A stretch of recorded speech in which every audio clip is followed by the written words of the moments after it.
Alright, so check it out. Got it all wired up. I plugged it into one of these little adapter deals for the light socket for now, because I want to be able to use the switch that's over there on the wall. And I got it all into the ceiling with some hooks. And yes, I checked the rating on the hooks.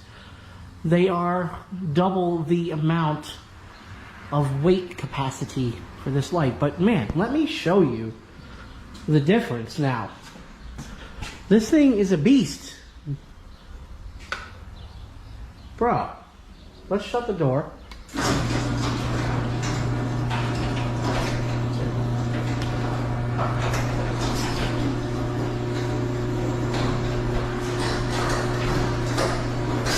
That is a huge difference. Massive difference. Oh my goodness.